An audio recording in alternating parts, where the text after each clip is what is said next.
Good morning and welcome to nearly 200 people on the East Coast of the United States and in Europe and possibly in Russia and elsewhere who RSVP'd for today's event. I'm Jane Harman, the President and CEO of the Wilson Center, former member of the United States Congress, and very excited about the virtual program we are providing. While many of the Wilson Center's recent discussions have focused properly on the COVID-19 pandemic, our Kennan Institute in particular has looked beyond the horizon, analyzing the leaders and political developments that will define our post-COVID future. May we please have that future as soon as possible. Today's event is no different. We're diving into Ukraine to assess President Volodymyr Zelensky's first year in office and outlook for his next year. If you can think back in time to before COVID-19, I know it becomes harder and harder, you'll remember that for several months, Ukraine was front and center on US news broadcasts. Of course, the biggest reason for that was President Trump's dealings with Ukraine and a phone call between Presidents Trump and Zelensky that became a central piece of evidence in our impeachment process. Before he was unwittingly embroiled in US domestic politics, Zelinsky was mainly known as the famous comedian who was unexpectedly elected president. After starring in a TV show when his character too was unexpectedly elected president. Sometimes humor mirrors reality. In real life, Zelinsky defeated the incumbent Petro Poroshenko in a landslide, winning over 73% of the votes. And a few months later, Zelensky's political party, Servant of the People, named after his TV show, won 254 out of 450 seats in parliament, creating an unprecedented one-party majority. Interestingly, as I think about this, I recall a trip to Ukraine that I took for the election of Petro Poroshenko. I was on an observer delegation headed by Madeleine Albright, and we interviewed the various candidates, including Petro Poroshenko, whom we all believed had the most promise of the field that was running. And he was elected, and the expectation was that he would be an effective reformer. Well, segue to now. Zelensky's victories are a testament to the belief in the public, in the Ukrainian public, that he will be an effective reformer. And now his administration has to deliver on that promise. So today, our panel will grade his performance and discuss his progress on key promises to end the war in the Donbas region, reduce corruption, and improve the economy. We'll hear from Mykhailo Minakov, Senior Advisor for Ukraine at our very own Kennan Institute. Victor Andrusiv, Executive Director to the Ukrainian Institute for the Future, and Gwendolyn Sasse, Director of the Center for East European and International Studies in Berlin. If today's event doesn't satisfy your appetite for Ukrainian news, I encourage you to visit our Focus Ukraine blog, which offers rich analysis of the Zelensky administration and top officials, including contributions by our panelists. Moderating our discussion, of course, is our very own Matt Rajansky, the fabulous and properly admired director of the Kennan Institute. Thanks to you, Matt, and your team for putting this event together. And now over to you. Oh, thank you very much, Jane. What a fitting introduction, except that I might be admired, but I'm not properly attired because, of course, Zelensky's political color is green, and that was not an intentional choice this morning. We're starting to run out of colors in Ukraine. You know, we had orange and blue, and now green is off limits politically. So I guess I'll just have to go with white or a fake background. I want to echo your plug, Jane, for the Focus Ukraine blog, where you can read a lot of in-depth scholarly analysis, but that is not overly wonky and academic. This is one of the rare platforms on which you can read what's going on in Ukraine, the deeper trends, the society, the politics, of course, the economy, energy, history, and much more on a level of depth that you simply do not get in the press coverage of Ukraine. And I think that's very, very important. And I'm very proud that with Mykhailo Minakov's leadership, we're able to continue publishing that. For the panel today, which is every bit as substantive and rich as Jane has said, submit your questions via email, as always, to kennan@wilsoncenter.org, Twitter @KennanInstitute, or via our Facebook page. And please include your name and affiliation if you have one when sending your questions. That will make it more likely that I will ask one of your questions if I know it's coming from a real human being and not a bot. The challenge to describe this momentous, eventful year for Ukraine is a big one, and that's even without the COVID-19 pandemic. Jane correctly described Zelensky's unexpected but meteoric rise to a dominant position in Ukrainian politics. And as I was talking just before we started with the panelists, realizing that, you know, as recently as 6 or 9 months ago, many of us who watch Ukraine closely believed that it was a fundamentally different kind of political era in Ukraine. And yet within the last month or two, we have seen so much that is so reminiscent of the past in Ukrainian politics. So there are big, big questions about what really has changed beside the question that we posed in the title of today's panel, which is success or failure on the agenda that the Zelensky government has laid out, that Jane very correctly summarized. Peace in Eastern Ukraine, anti-corruption, and progress on the Ukrainian economy. There have been major inflection points and challenges for Ukraine besides the big policy issues, including yet another airliner tragedy when, following the killing of Qasem Soleimani, a Ukrainian airliner was shot down, we understand, inadvertently by the Iranians. And then, of course, Ukraine being dragged into American electoral politics, not once, but twice, it now seems, a major challenge. And then you come to COVID-19, the challenge that President Zelensky has had to face, has had no choice but to face, and his own flagging popularity, support, and confidence numbers. So to begin to put all of this into perspective for us, and it is a real challenge, and I'm very grateful to her for joining us, is my wonderful colleague from Berlin, Gwendolyn Sasse, who has been the director of the Center for East European and International Studies, known as SOIS, in Berlin since 2016. She's also a professor of comparative politics at Oxford, professorial fellow at Nuffield College, and a non-resident senior fellow at Carnegie Europe. So Gwen, I'll ask you to speak, and then I'll introduce Victor and Misha before they chime in, please. Thank you very much, Matt, and thank you for having me join this discussion. I think it's a good time to look back at Zelensky's first year in office. And what I'd like to do is I'd like to look back at the election a year ago and understand, or try and understand, why he was elected as somebody who was not known at all in politics. I will offer my own quick balance sheet of how far he's got, and also look a little ahead and speculate what might lie ahead. In a nutshell, I think the balance sheet after his first year is a mixed one. And I want to include some identity issues as well, however, which do not normally figure prominently in assessments of policy performances after the first year.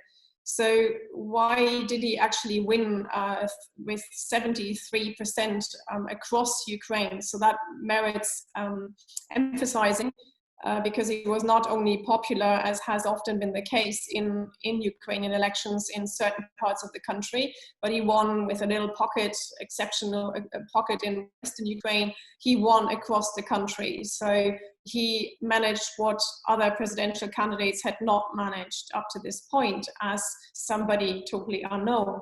And I think his deliberately vague election campaign is one explanation for this, but also the fact the two issues he really highlighted resonated with the population, and they were, as they had been these issues before, the fight against corruption, and where he, and the economy, of course, improving the economy, but where he also emphasized something very different from his main rival, the incumbent at the time, Poroshenko, was peace in eastern Ukraine and a potential compromise with Russia. These issues were and still are priorities for the Ukrainian population. At the moment, of course, and I'm sure we will discuss this, COVID-19 interferes with these issues and might push them temporarily into the background, but connecting with the public sentiment across Ukraine really explains why a political newcomer like Zelensky could win. And it also shows that Poroshenko himself and also the political and cultural elite around him really underestimated the widespread disappointment, hopes that had been born by the Euromaidan had not been fulfilled. And so a large part of the electorate was willing to risk a newcomer, but thereby nevertheless expressing their big disappointment with, in particular, the fight against corruption that had become unstuck under Poroshenko as it had so many times before.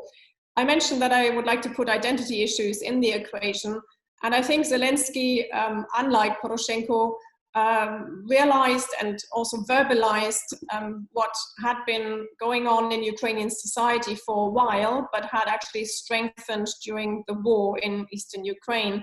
And that is that a feeling, a civic identity focused on the Ukrainian state and Ukrainian citizenship had strengthened.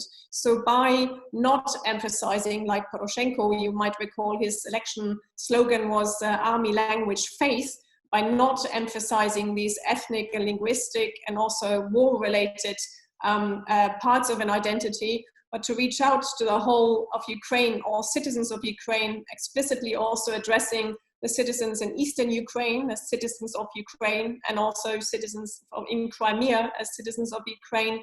He really picked up a public sentiment across Ukraine, and that is, I think, part of a balance sheet, because he still also continues to do so. And this kind of an attitude, I would argue, strengthens the Ukrainian state from within. However, his other two, or his two main policy priorities, ending corruption and bringing peace to eastern Ukraine, have clearly not been achieved. Now, one can say they were entirely unrealistic goals for 1 year, so we should probably be fair in our assessment there. And I think the other two speakers will address parts of this as well. But let me just say that with regard to the fight with corruption, Zelensky started with a strong signal, and you will recall already in his inauguration speech, he announced early elections. He basically sacked the parliamentarians sitting in front of him. He announced and later saw through lifting the immunity of parliamentarians. And also after the elections, the early parliamentary elections that gave him a big majority in parliament for his still forming party, Servant of the People, he managed to send a strong signal that he had the basis for reforms. And he then, what is in Ukraine often referred to as turbo regime, saw through in a rather, I would say, hierarchical style, through his majority parliamentary faction, a number of many complex reform packages and legislation, and also important positions were refilled, not only in government, but also in the various anti-corruption institutions. However, over time, and this is where we seem to come full circle, as Marta said, this drive against corruption hits a certain threshold and barrier, and we're seeing now that this initial quick drive it seems to be coming to an end. On war, we can probably discuss that later in more detail. With regard to the war, I would say that at least Zelensky has brought a new momentum, or he did bring a new momentum to peace negotiations. And in ongoing wars, already recognizing and also talking about it publicly, that you need to negotiate and that you will have to find a compromise is an important step. And he was part of the momentum that at least enabled the first summit within the Normandy format in December 2019. Probably also the Russian President Vladimir Putin wanted to check out his new counterpart in Ukraine. And these types of summits, although we're often quick to point out that they don't achieve very much, the big lines have not changed, the big positions have not changed, but they bring local changes, and they're therefore nevertheless important. And not meeting at all at that level for several years can clearly not be good either. So there were some limited progress measures and some progress in terms of humanitarian measures, also in terms of the local withdrawal of troops, the rebuilding of a bridge across the so-called contact line. So some of these measures are important, but nevertheless, there has not been a major move towards a lasting peace. The ceasefire still has not been achieved, and that's the starting point for any real further negotiations. In terms of the current position, together with colleagues from George Washington University, the National Academy of Sciences in Kiev, and the University of Manchester, I have been collecting some data in cooperation with the Kiev International Institute of Sociology, and we asked for the approval rates, or how much people believe in Zelensky's current management of COVID-19, of the pandemic. And other speakers might refer to this as well. It seems to me that although his popularity had been declining, and it was bound to do so after such a landslide victory once the reality of policymaking hits home, but the COVID pandemic seems to buy him time. His approval ratings were not terrible yet. They were still higher than Poroshenko's after the first year in office. But now we see in our own survey, we saw approval ratings of his management of the crisis, that's not of him overall, of about 55%, for example. We also see, by the way, high trust in local government officials dealing with the crisis. So perhaps as we move forward, we will see more of a divergence between the national and local level in terms of various capacities, state capacities people observe. And there's also, and we can see this from our own poll, but also from various other opinion polls, there's still no real electoral alternative to Zelensky or his party, although he is now further away from the 73% landslide victory. But one has to also say that second round decisive elections between two candidates are not really comparable to overall popularity ratings of a number of candidates. And maybe just to conclude for the moment, I think the real challenge going forward is while the socioeconomic impact of COVID-19 becomes more obvious, and a large part of Ukraine society is vulnerable in socioeconomic terms, the state will not be able to really offer the kind of economic assistance that some West European governments, for example, or the EU is putting in place. His popularity is bound to decline. The political implications of that are still unclear, but as he has now lost his majority in parliament and will have to rely more on ad hoc coalitions going forward, I think he will find himself in a very difficult position. And I'll leave it here for the moment. Well, thank you very much, Gwen. Your remarks in so many ways underscored the surrealism of conducting what you might call kind of normal political analysis of 1 year of any presidential administration in Ukraine, when it is not only a country at war, but it's also a country that faces a pandemic. I was thinking through each of the metrics that you introduced and which you judged his performance, and thinking, well, yes, of course, but there's a war going.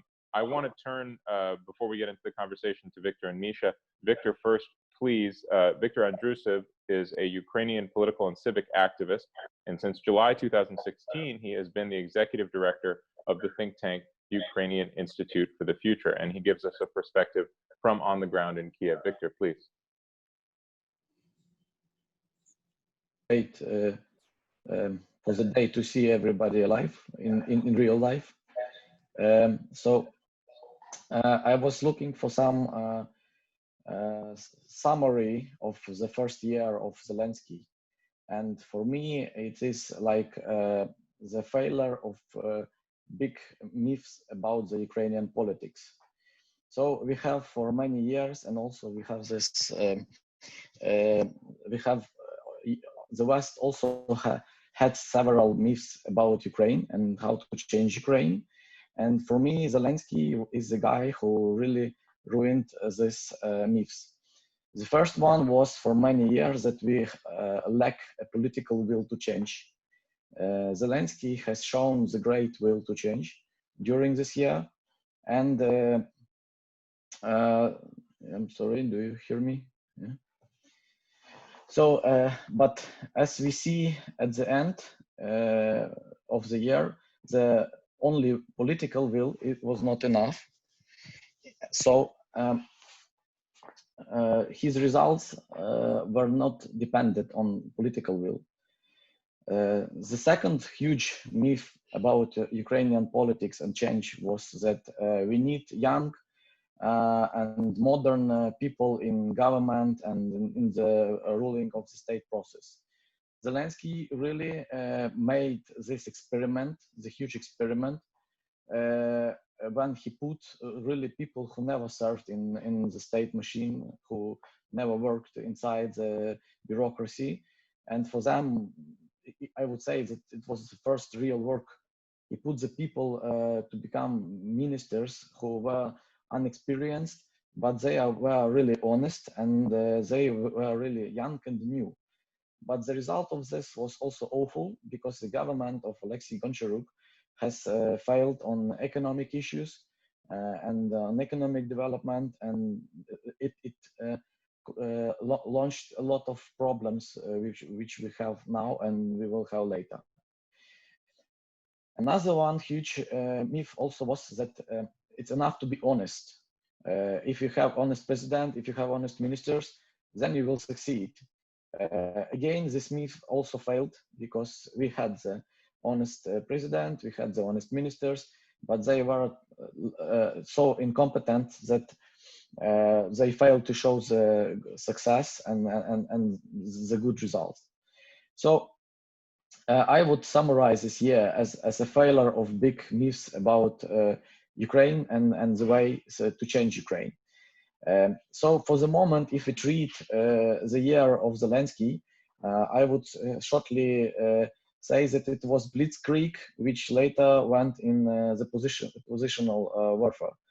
So it means that he really started very good. He raised and pushed the issues which for many years never were touched. For example, member of parliament immunity. So they really canceled this article, which actually motivated a lot of oligarchs and bandits to go in politics, because they were looking for immunity from the criminal cases. So he also lifted the question of the land. So it was like for 20 years, no one could lift it up, but Zelensky, he really lifted. Yes, it had to compromise this issue, but he really achieved this. Also, he was the first president who, at the beginning, was not working for the oligarchs. And now, after the adoption of the law on not giving back the banks, which actually is known as anti-Kolomoisky law, it means that he shows that he was never a servant of Kolomoisky, as it was popular to say about him. If we look for the moment we have now, it's everything is changing. The oligarchs capture the state again. They capture the parliament, and the biggest problem that incompetence of the politicians that Zelensky brought in politics was the biggest problem, even in comparison to corruption. So the more incompetent people are a bigger threat than a good experienced corruptioner. And from this regard, I do expect a huge political crisis for the autumn. and I really expect the new parliamentary elections, and I do not exclude the elections of new president next year. What was the biggest and also huge effect of this incompetence on the Ukrainian state?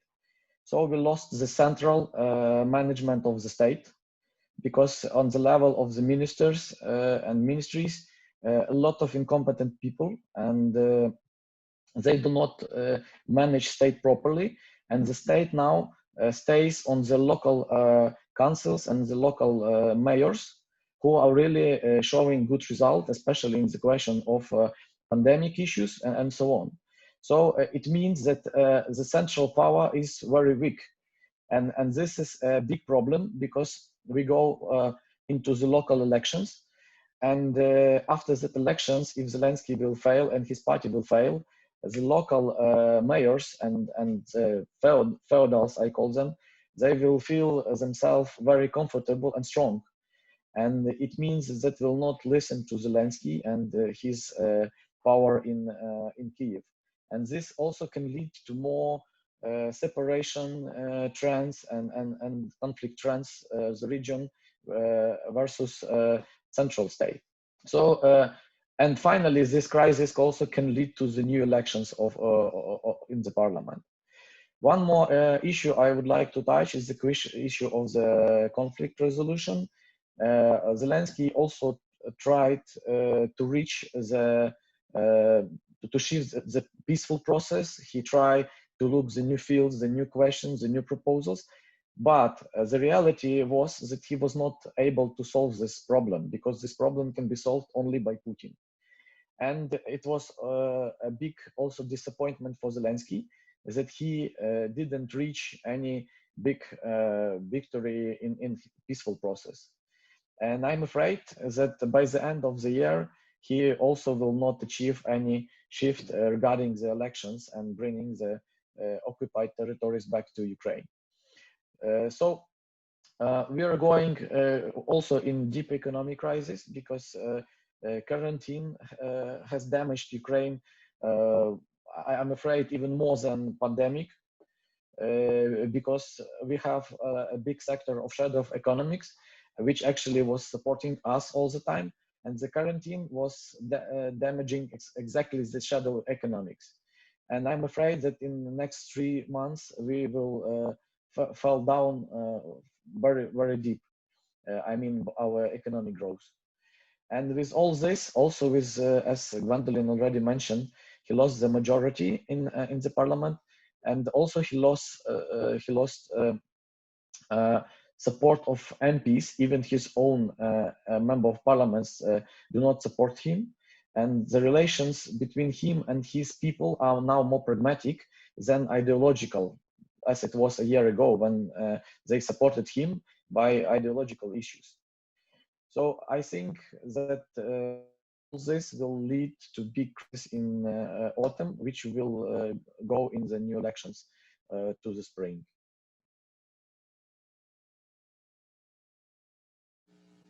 Thank you very much, Victor. I have a lot of questions for you about Ukrainian politics, so I'll do my own blitzkrieg of questions right after Misha speaks, but I want to turn to Misha now. Mykhailo Minakov is the Kennan Institute's senior advisor on Ukraine. He's the editor-in-chief of our Focus Ukraine blog, and also editor-in-chief of the journal Ideology and Politics. Misha, please. Dear colleagues, it's nice to be here with you today. Let me show you several figures which could actually be very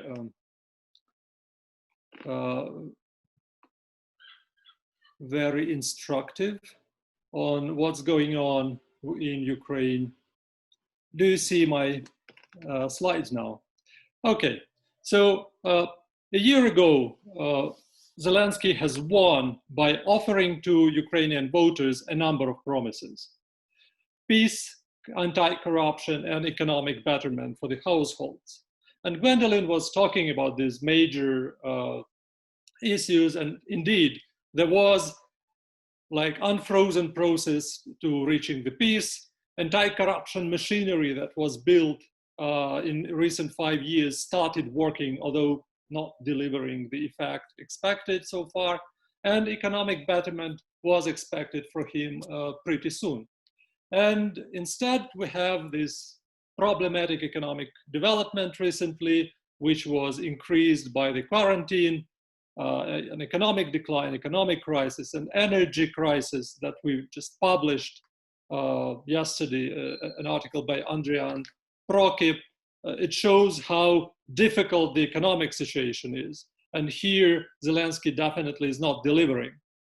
With corruption issues, in the first months of his presidency, there were many arrests, and many people connected with two previous administrations were on the radars of anti-corruption agencies. However, in recent months, these arrested officials were released. And the major achievement still worth mentioning that under Zelensky, the norm on legal embezzlement was returned into the criminal code, which is important part of his achievements. Well, peace was very well discussed before, so I won't stop here. But it's not only the supporters who had expectations for the president. Those who supported Petro Poroshenko or other candidates had several very clear fears about Zelensky. And we can look at them and assess the achievements of Zelensky as well. So basically, based on my interviews in March last year with the supporters of Petro Poroshenko and Yulia Tymoshenko, there were three major fears: that this is the pro-Russian president, that all power would go to Privat Group and Ihor Kolomoisky personally, and this political incompetence that is vested into the figure of president and his team would give a damage. And Victor already told about this incompetence issue. On one side, voters and many intellectuals expected that the change of generations in Ukrainian politics would bring a change also in the quality of this politics. However, so far, there's no reason to believe that it was the case. Actually, as president himself, I think it was in February, noticed we actually need not only politicians with the new faces, but also with brains and hearts. And it's probably this change which is leading him. What concerns Kolomoisky, to some extent, the Privat Group and MPs that look at Kolomoisky with sympathy, it's pretty substantial, but it's not the biggest part or big faction. And at the same time, we can see that the so-called Anti-Kolomoisky Act was approved, although there are many legal issues, constitutional issues around it. So here we can say that this fear was not realistic.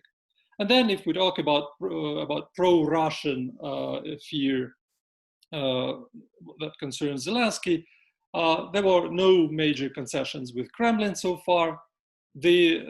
Also, President Zelensky signed the law on secondary education that will close Russian secondary schools this year. The dream of Ukrainian nationalists is coming true by sign-off by President Zelensky. And he continued the cultural policies that were started under Poroshenko. So mainly, most of these fears were not approved. However, if we look at what's happening with our society and political competition, it looks like Zelensky still doesn't have any major rival. So there's probably a change in the mood of the voters, but there's no political figure who could actually start competing with him. So if Victor's prediction would come true, and in next year we will see presidential elections, early presidential elections, then it's still questionable, would these elections change the president? So far, you can see that three major rivals in today's political landscape cannot win from Zelensky in the second round. Also, you can see here on this graph that in May this year, Zelensky has the biggest trust in Ukrainian society. he is the president of trust, while the other political players have bigger distrust rather than trust. We can also look and compare the first year of President Poroshenko and President Zelensky. Here you see that there was a smooth path in distrust and in a way distrust with the future of Ukraine by Ukrainian population in 2015. And in a way, Zelensky started following this trend in 2020. However, the epidemics has changed a little bit this situation, and the actions of Zelensky and his team were probably gaining him some sympathies again. So basically, to conclude, I would say that the situation is pretty much nuanced, and in a way, Ukrainian society is losing a lot of optimism that we gained last year. There's still a quest for the better future. And at the same time, the political, let's put it in marketology terms, political market cannot offer any supply of a different leader to the demand of voters. Thank you. Well, thank you very much, Misha. I want to give the first question to Jane Harman. Jane, if you're still with us, please go ahead.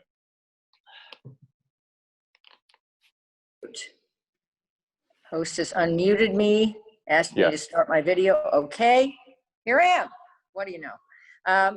Thank you all for an absolutely brilliant presentation. That includes you, Matt, because you picked the panel. And as depressing as it was, I think, and sobering as it was, I think it focuses the mind on next steps to try to make a wonderful country fulfill its promise. I'm sure everyone listening on this call, and certainly everyone participating, loves Ukraine. I love Ukraine. I think it's an amazing country. And I was remembering that when I was there as an election observer. You took me around the Maidan, and we looked at the memorials to those who died, these little handmade memorials all over the place. And it was so touching because their dreams were not fulfilled. But it doesn't lead me to believe dreams cannot be fulfilled. We also went to Odessa, which is one of the great old cities on the planet Earth. It's so beautiful. But here's my question. I understand that Ukraine kind of traded corruption for incompetence. That's been made pretty clear. Sadly, younger people, new faces who don't know their jobs. When we were there in 2015, Madeleine Albright, former Secretary of State Madeleine Albright, asked Poroshenko whether he might reach for the Ukrainian diaspora, which is all over the world. There's so many bright Ukrainians in the United States, as one example, but I'm sure they're elsewhere, might reach for the best and brightest outside of Ukraine and bring them in to help run the ministries. And he said he would do that. I think he didn't do it. My question is that an option now? I mean, could Zelensky figure out that his government is failing because people don't know how to do their jobs, maybe even including him, and try to upgrade the performance of his government? That is a great question, Jane. And in particular, I would note that Zelensky, in his inauguration speech, if I'm not mistaken, had this very soaring rhetoric about how Ukraine is up here in the mind, and we welcome everybody to come back. So he definitely embraced this on the level of rhetoric. Maybe we go to Victor first. What do you think, Victor? Is that happening, and could it happen in a new configuration of the government? Well, actually, it's a proposal of every new president to bring good skilled people from abroad to Ukraine.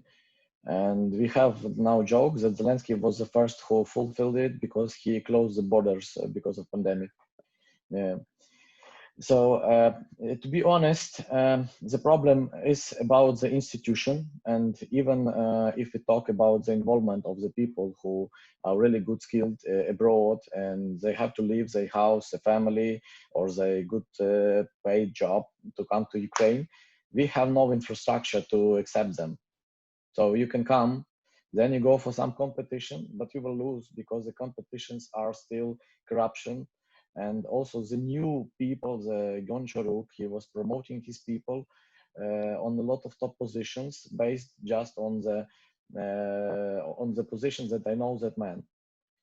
So, and the competitions were just a fake, and a lot of appointed people are now kicked out of the top position independently on the level of the competence. It's a question of trust, and the new prime minister, he's putting the persons he trusts.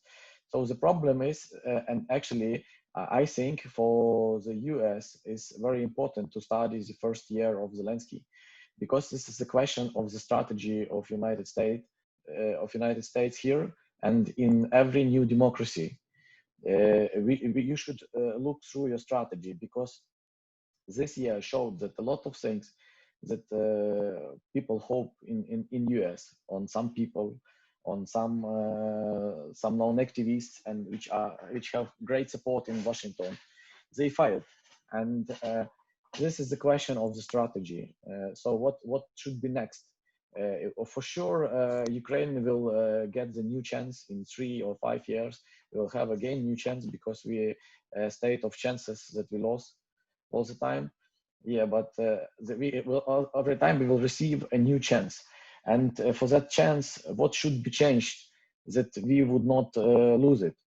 And for me, and I started now also some work on that we need a strong institutions which prepare good skilled bureaucrats, the statesmen, people who can look to the procedures, to the laws, and they are good skilled.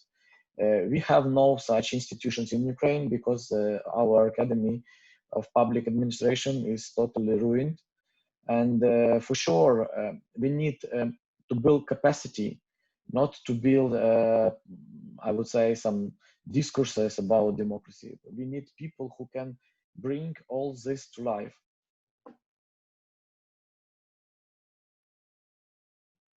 Well, thank you, Victor. I want to, we have a lot of questions coming in from email, Twitter, and Facebook.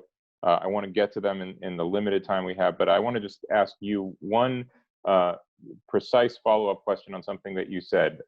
And this is something I know you know very well, given that certain members of your family are in this body. You said that the Rada is no longer supporting Zelensky. There's not a majority of support for Zelensky. So as both a technical matter and a matter of kind of political prediction, could we see a Yushchenko-Yanukovych 2006 situation where early in the Zelensky presidency, the Rada shifts so strongly against him that he has essentially a hostile prime minister? Is that possible? No, for sure it's not possible.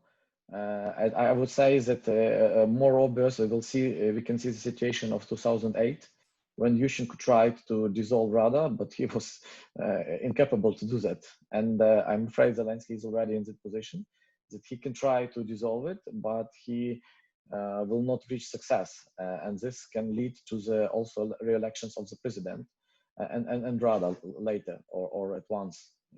I consider such a scenario as the most real one.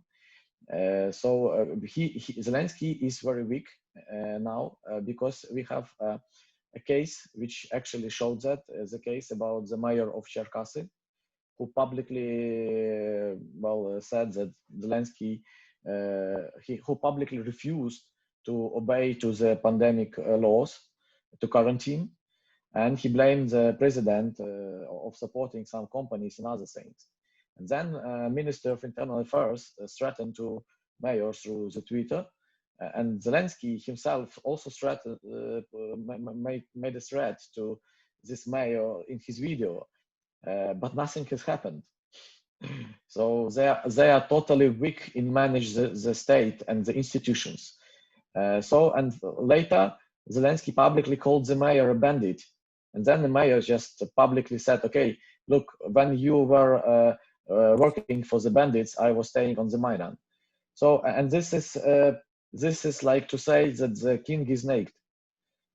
So the mayor of Cherkasy showed that Zelensky has really huge support. He has a lot of people and so on, but he has no real power. He cannot make him to obey to his laws and positions. So this is look like things. Okay, I want to go right to the many good questions that we've gotten. I want to start with a question from my colleague Sam Cherub at the RAND Corporation. He directs this question to Gwen, and Misha, you also commented on this. He says, Zelensky has not done much to reverse the divisive legislation passed by Poroshenko that undermined his agenda. That I presume that means his agenda of inclusion and talking about Eastern Ukrainians as citizens and so on. For example, the language law passed at the very end of his presidency. Why do you think he hasn't been willing to move more decisively on this issue? So Gwen, why don't we go to you for that? Yeah, this is correct. He has on a number of issues. He has, as I think Mykhailo also said, continued previous policies. So there is a certain discrepancy between his rhetoric and the laws that remain in place. However, I think it was a strategic decision not to overhaul these policies right away and live with this discrepancy. In the end, these laws are also not really implemented locally. So I think it just didn't seem a priority, and why basically give even more of a reason to a small but very vocal opposition that came out of the more pro-Poroshenko circles. Why give them even more ammunition at this moment in time when I don't think anybody is too concerned with these particular laws. So I think it was probably the right prioritization of what to do and what not to do. Misha, did you want to comment on that as well? I would say that there's an internal discussion within the team of Zelensky about cultural and identity issues, and there's no understanding within it. So Zelensky doesn't want to fragment even more his own team by changing this inertia of cultural policies from Poroshenko era. So that he looks at this as the potentially very disruptive field for his own team. And in the recent press conference, there was a direct question about the situation and about the Russian language in Ukraine, and Zelensky avoided answering it. So that's basically his stance on it. I want to pose this question from John Denny at the U.S. Army War College. He essentially asks if the Zelensky team recognizes its own incompetence problem. Several of you spoke about this, and if they do get it, other than firing the previous prime minister and putting in a new government, which is sort of similarly inexperienced in many ways, are they reaching out to the EU, the US, NGOs, et cetera, to try to backfill their competence problem? I mean, who are they reaching out to for help? Who wants to jump on that one? Victor? Okay, yes, his team and him, he personally really understands this, and during his last press conference, he said that this is the biggest his problem, the lack of competent people. And he said, I cannot find the competent people in Ukraine. And, but the problem is not about the lack of people, it's a question of approach. And the problem is his approach. Because if you appoint 2 ministers and you fired them in 20 days, it means that you have a really bad approach to take people in government. And the same is in his surrounding. He relies on people he knows for many years. He do not rely on people who really are competent or really know the issues. He really trusts just to his people, and for sure they are not competent. And these people take also not competent people because they don't want to have somebody more clever or stronger than they are. So they finally got this negative HR approach when you took weaker and weaker and weaker. Yeah, so the question is only about the approach, not about the really that we don't have good skilled people in Ukraine. And also we will face the new big problem. A lot of really brilliant people will not go in power, because if you go there only for 20 days, if you have no warranties about what will happen to you next, because, for example, even if he kicked out the government of the Goncharuk, he shouldn't do that in that way like he did. So, okay, put them on the ambassador, put somebody as advisor, put them in some council, because people should understand that they have future, because they take risks when they go there. They live, they good play jobs and families and so on, and then you just are kicked out and you have to start your life from the beginning. So I know already a lot of people who were invited to take the position in government, but they all refuse because they say we are not expect that this is for long.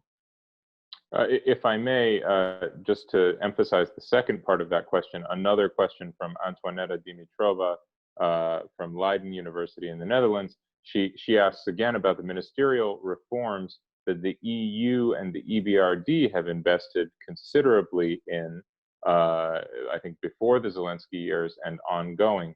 How is this working out? Is this also in any way helping in the competence issue? This reform was a huge failure, but nobody wants to talk about this because it costed a lot. So the problem was that reform was written by the people who never were inside the Ukrainian ministries and public administration. So they just brought the European Commission rules to establish the directorates and the heads of these directorates and so on. But finally, I can tell you one real case. I met the head of the Directorate for Innovations and Science from the Ministry of Education, and he said to me that he's doing nothing because he was not implemented in the system. They just created the artificial departments, the new directorates, and they had no capacities to work on that. Also, we have a huge scandal, but the state secretary of the Ministry of Infrastructure was arrested for helping Russians to take some secrets from Ukrainian power.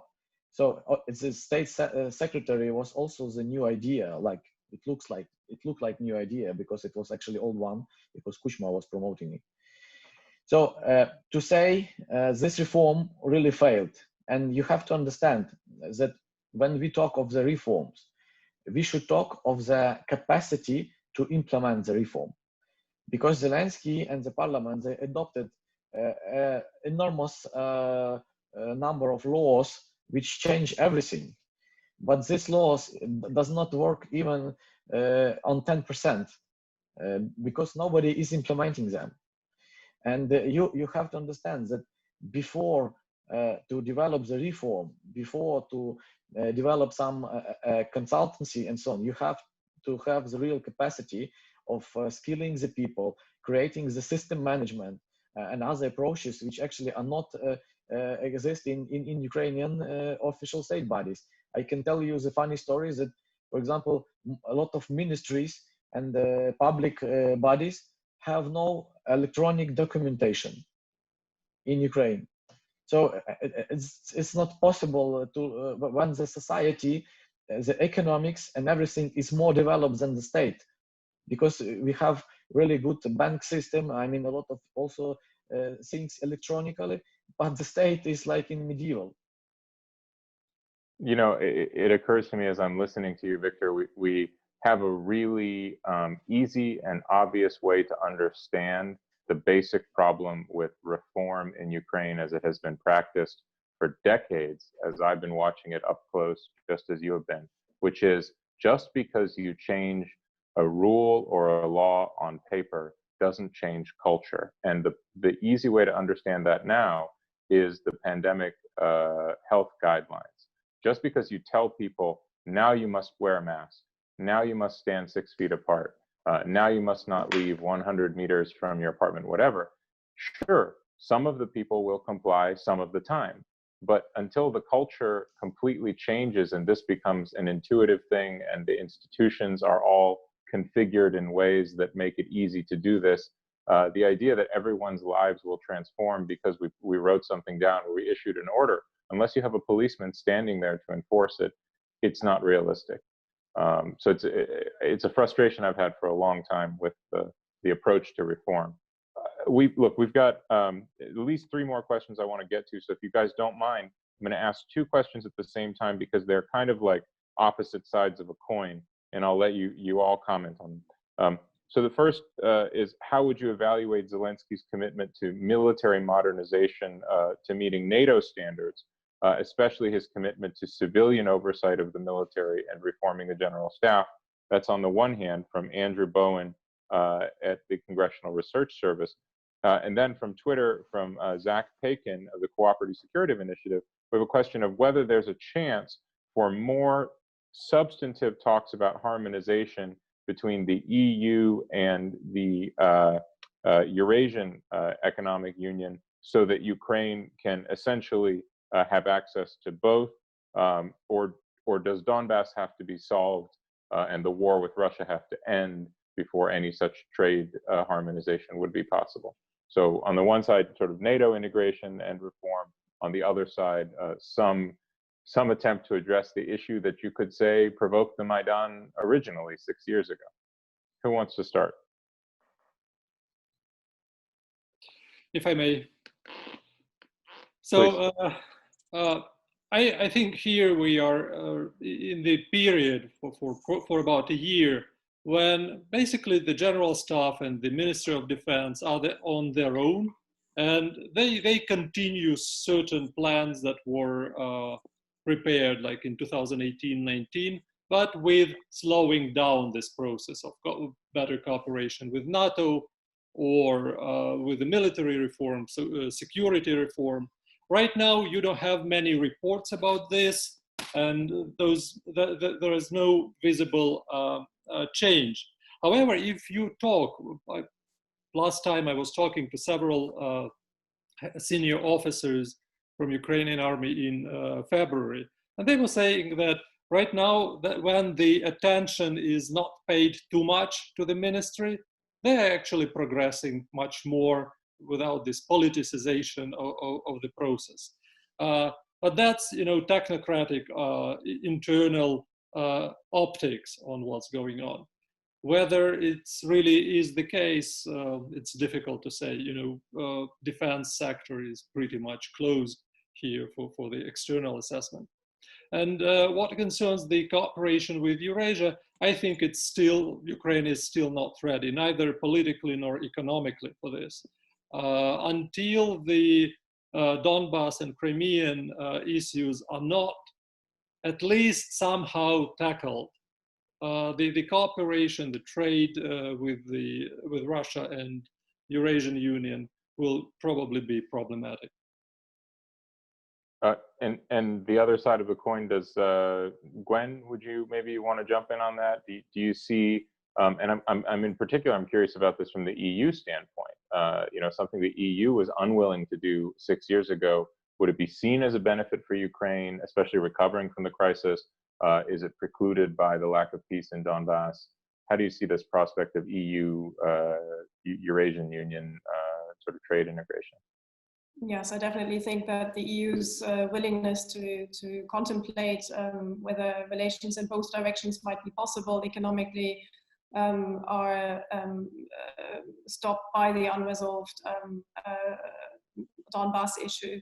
And also the EU is quite busy with itself at the moment, one can say all the time, but in particular at the moment. So I think the sad reality is also that Ukraine and other countries of the Eastern Partnership are not going to be the main priority, as they put a first support program in place, but they currently simply have other priorities. But one should also not forget that there has already been a serious reorientation of the Ukrainian economy towards the EU in particular. So I think also from within Ukraine, the attractiveness at the moment of integrating into another economic union are very limited. Maybe adding to what was said before about also oligarchic interests and the same kind of problems that Ukraine keeps coming through in various cycles. The deep and comprehensive free trade agreement that Ukraine has with the EU has actually mostly, as far as we can see, benefited larger enterprises and thereby also rent-seeking elites. So what is really necessary would be really to reorient towards smaller and medium-sized enterprises. This has not been the real priority of EU policy towards Ukraine, and that would also be extremely needed now in the aftermath, if there is an aftermath of COVID-19. Mm-hmm. Victor, any comment on either the NATO military reform or the trade issue? Well, I would say that this process politically and not connected to the war or Russia. So we just have to do our job, and nobody can stop us.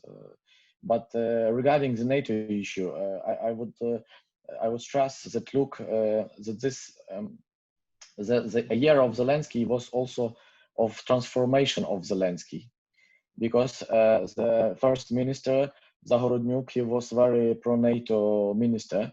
He was young and he really was adhering all the positions to moving Ukraine to NATO. The new one, Taran, is a Soviet bureaucrat, Soviet soldier who is not trusting to NATO standards and other things. So, and many experts stress that our actually reforms stopped and take back. Especially in the army, regarding the army. And for example, in our institute, we also push some reform regarding the territorial defense. And because we have a very bad situation on the front line, because a huge incompletion of the brigades on the front line.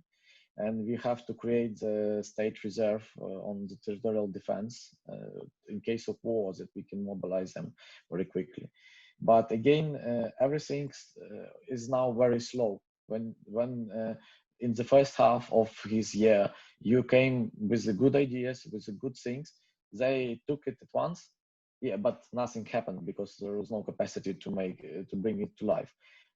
Now, even your ideas are not taking. So in most cases, people who serve now in government and others, so they already have some experience and they don't take any risk decisions. So they are just adhering. So I say it like they try to flow down the river. In the interest of time, we've only got about 5 minutes left. Let me ask each of you to comment on this sort of broad question and offer a closing thought. This comes from Elena Denisova-Schmidt from the University of St. Gallen in Switzerland. And she says, given that many young people leave the country, decision makers can be inexperienced, the war in the East is still going, and frankly, everything else that you guys have said. What do you think the outlook is for Ukraine's next young generation? Go ahead, Victor. Microphone. Yeah. Okay. So look, I would not treat something as you know as a final stage. Yeah. So if we are in this position, so this is the end. No, we were at the end in 14 and before. So every time we show that we can find the new chances to change something, or the will of society to change is huge. Because if you will look to the support of Zelensky in a year, they support him, but this support is not because of Zelensky, because society do not support the old one people. If you will look to the political parties, the party of the president, they lost a lot of support, but the old one didn't gain it. So we have now like 22% of people who has no choice. They are not defined whom they will elect the next elections.